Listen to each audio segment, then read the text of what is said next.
আমরা গ্রেনেড দিয়ে খেলেছি, আমরা বুলেট ফায়ার করেছি। আওয়ামী লীগ আমাদের শত্রু ছিল, ওদের মোকাবেলা করার জন্য মাঠে ছিলাম। রাস্তায় ফেলে আন্দোলনকারী লোক জবাই করেছে। আমি কি বললাম 10 দিন কইরা সমন্বয়ক হাসনাত আব্দুল্লাহ কি দেশ নাকি রে ভাই? এই দেশ থেকে বাংলাদেশ পাইতো নাকি? সমন্বয়ক 2-3টা কইরা তোমরা দেশ চালাইতেছো। হ্যাঁ, আজকে যদি মির্জাপুর বেঁচে থাকতো, মির্জাপুর থেকে স্টক করতো যে আমার চাইতে বড় মির্জাপুর এই বাংলাদেশে আছে। ধর্মের কল বাতাসে নড়ে, এই প্রবাদটি যেন আজ হুবহু প্রমাণিত হচ্ছে। বৈষম্য বিরোধী আন্দোলনটা আদতে একটা স্ক্যাম ছিল। একে একে বেরিয়ে আসছে সমন্বয়কদের আসল চেহারা। বের হচ্ছে তাদের নিজেদের কৃতকর্মের মাধ্যমে, তাদের পার্টনারদের পেপার ট্রেল এবং আন্দোলনের সময় সংগৃহীত নানা রকম তথ্য প্রমাণ থেকে। ডিবিসি টেলিভিশনের প্রযত্নে বাংলাদেশ শীর্ষক একটি টক শোতে বৈষম্য বিরোধী আন্দোলনের অন্যতম সমন্বয়ক হাসিবুল ইসলাম স্বীকার করেন যে যদি মেট্রো রেলে আগুন না দেওয়া হতো, যদি পুলিশদেরকে না মারা হতো, তাহলে বিপ্লবটা এত সহজেই অর্জিত হতো না।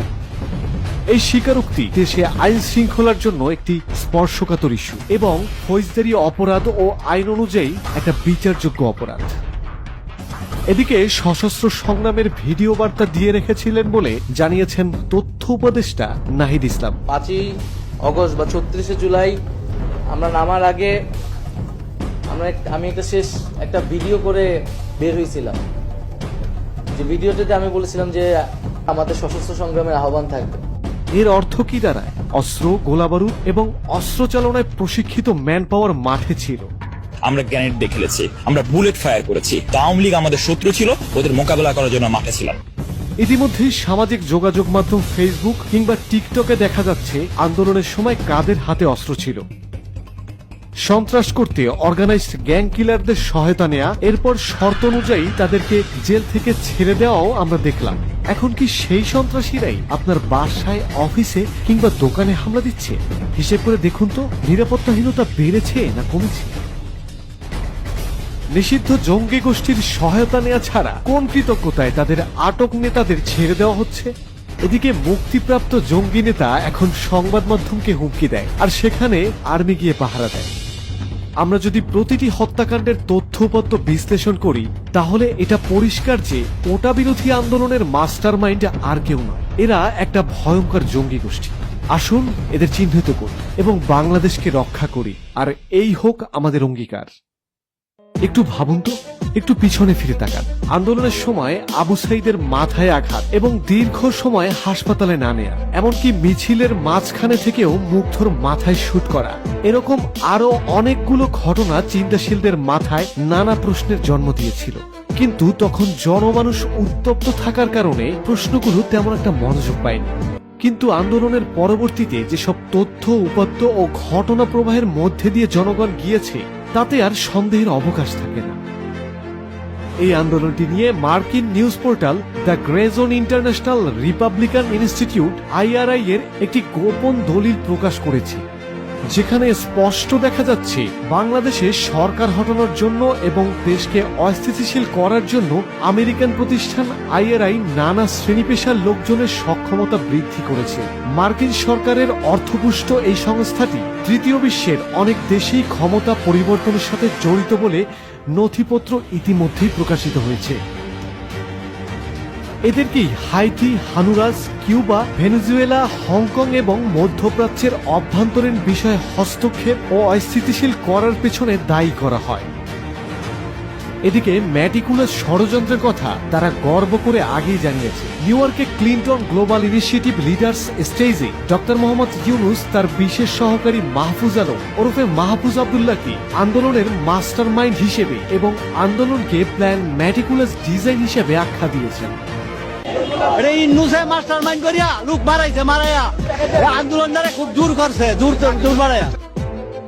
প্ল্যান ম্যাটিকুলাস ডিজাইন, সেই ম্যাটিকুলাস ডিজাইন আজ পরিষ্কার হয়েছে। অন্য জায়গায় কালার রেভলিউশনে থার্ড পার্টি দিয়ে মার্ডার করে লাশের সংখ্যা বাড়িয়ে পাবলিক এজেক্টেড মডেলও এখানে একইভাবে বাস্তবায়ন করা হয়েছে, যেটা very unfortunate, but it's true. কলকারখানায় আগুন দেওয়া হয়েছে দেশের আমদানি নির্ভরতা আরো বাড়ানোর জন্য, শিল্পকে ধ্বংস করে শ্রমিককে পথে বসানো। ইন্নুসাইডি করাইছে হ্যাঁ পাবলিকে করায় নাই যেখানে একটি ক্ষুধা ও দারিদ্র্যমুক্ত দেশ বিনির্মাণ হচ্ছিল, সেখানে দেশ আবার ফিরে যাচ্ছে সেই তলাবিহীন ঝুড়ির দিকে। সমস্যা কোথায়? গরিব বাড়বে তো এনজিও ব্যবসা রমরমা হবে, গরিবের মসিয়া হলে বিদেশ থেকে মিলবে ফান্ড, আরো মিলবে মিডল। এদিকে শিক্ষার্থীদের অটো পাসের মাধ্যমে তাদের শিক্ষার মান কমানো হয়েছে এবং তাদেরকে অস্থির করে ছোটখাটো কাজে নামানো হচ্ছে। যেখানে তাদের পড়াশোনা করে নিজেকে গড়ার সময়, সেখানে তারা রাস্তায় ট্রাফিকের সহকারীর কাজ করছে। এর চেয়েও ভয়ঙ্কর বিষয় হলো, আন্দোলনের সময় বিভিন্ন থানা ও ফাঁড়ি থেকে সব মিলিয়ে পুলিশের 5,829টি অস্ত্র ও 6,06,742 রাউন্ড গুলি লুট করা হয়েছে, যার হদিস এখন পর্যন্ত পাওয়া যায়নি। নাশকতাকারী ও জঙ্গিদের হাতে চলে যাওয়া এই অস্ত্রগুলো কোন কাজে ব্যবহার হতে পারে বলে আপনার ধারণা? প্রশ্ন আপনার কাছে। আমরা তো আসলে জানি মাত্র 15-20 জন 41 জন পুলিশ সদস্য মারা গেছে এবং একটা খবর বলেছে এটা আসলে কয়েকশো মারা গেছে এবং ব্রুটালি মারা গেছে। পুলিশের লোকজন আমাদেরকে বলেছে জবাই করেছে আপনার বিভিন্ন জায়গায় পুলিশ সদস্যদেরকে। এদিকে যারা পড়াশোনা না করে ছোটখাটো কাজ করবে, তাদের হাতে কি কি অপশন থাকবে? নিজের কমন সেন্স খাটিয়ে নিজেকে প্রশ্ন করে দেখুন। না, জনগণ তো কোনো অন্যায় করেনি, বরং প্রতারিত হয়েছে। একথা অস্বীকার করার কোনো উপায় নেই যে জনমনে ক্ষোভ ছিল। সরকারি কর্মকর্তাদের নানা রকম লুটপাট, স্বেচ্ছাচারিতা জনমনকে বিক্ষুব্ধ করেছিল। এরকম আরো নানা কারণে জনমনে পুঞ্জীভূত ক্ষোভই জনগণকে আন্দোলনের সমর্থনের দিকে ঠেলে দিয়েছে। আমরাও মনে করি এসব ক্ষোভ যৌক্তিক, এগুলোর প্রকাশ করাও যৌক্তিক। তাই এই ক্ষোভের বিপরীতে আশা জাগা নিয়ে কোনো ডাক আসলে সেই ডাকে সাড়া দেওয়াও কোনো অপরাধ নয়। তাই জনগণ যা করেছেন সেটা অন্যায় কিছু নয়, কিন্তু তার মানে এই নয় যে দেশকে ধ্বংসের মুখে ফেলে দিয়ে আসতে হবে। আসলে জনগণ লোক চিনতে ভুল করেছে, যে জন্য তারা প্রতারিত হয়েছে। এক্ষেত্রে সাধারণ মানুষ হিসেবে আপনারা জালিম এ প্রতারণার শিকার। বাংলাদেশের স্বরাষ্ট্র মন্ত্রণালয় এক বিবৃতিতে বলেছে, গণঅভ্যুত্থানকে সফল করতে যেসব ছাত্র জনতা সক্রিয়ভাবে আন্দোলনে মাঠে থেকে এর পক্ষে কাজ করেছেন, তাদের বিরুদ্ধে 15ই জুলাই থেকে 8ই আগস্ট পর্যন্ত সংগঠিত গণঅভ্যুত্থান সংশ্লিষ্ট কোনো ঘটনার জন্য কোনো মামলা, গ্রেপ্তার বা হয়রানি করা হবে না। অথচ ফৌজদারি অপরাধে কাউকেই দায় মুক্তি দেওয়ার কোনো সুযোগ নেই। তবে এখন যেসব চেষ্টা চলছে তা সবই বেআইনি চেষ্টা। একটা ভুলকে ঢাকতে গিয়ে কোনো অবস্থাতেই আমরা আরেকটা ভুল করে দেশকে গঠন করতে পারি না। বর্তমান সরকারের কাছে আমার প্রশ্ন, যদি আপনারা সংবিধান মানেন, তাহলে প্রতিটি নাগরিকের বিচার চাওয়ার অধিকার আছে এবং প্রতিটা হত্যাকাণ্ডের বিচার করতে হবে। কোনো অবস্থাতেই আপনারা এটা পাশ কাটিয়ে যেতে পারেন না। জনসাধারণের উদ্দেশ্যে বলছি, আমরা এও জানি আপনারা আন্দোলনের সমর্থন দিলেও সমন্বয়ক ও সরকারের সকল কৃতকর্মকে শর্তহীনভাবে সমর্থন দেওয়ার মুস্তেকা দেননি। সমন্বয়ক হাসনাত আব্দুল্লাহ কি দেশ নাকি রে ভাই? এই দেশ থেকে বাংলাদেশ পাইতো নাকি? সমন্বয়ক 2-3টা কইরা তোমরা দেশ চালাইতেছ, হ্যাঁ? ঠিক একদিন আপনারাই তাদের কৃতকর্মে বিরক্ত হতে হতে, এর বদলে নির্যাতিত হতে হতে খুব দ্রুত তাদের বিরুদ্ধে দাঁড়াবেন। আমরা শুধু অনুরোধ করব, যাদের ডাকে আপনারা সমর্থন দিয়েছিলেন তাদের কাছ থেকে জবাবগুলো বুঝে নিন। আপনাদেরকে কেন মিথ্যা বলা হলো, কেন প্রতারণা করা হলো, তার জবাব নিন। দেশকে যেভাবে উল্টো পথে নিয়ে যাচ্ছে, জাতিকে যেভাবে মিসগাইড করা হচ্ছে, জাগুন, না হলে অনেক দেরি হয়ে যাবে। তখন ফেরানোর কোনো পথই খোলা থাকবে না।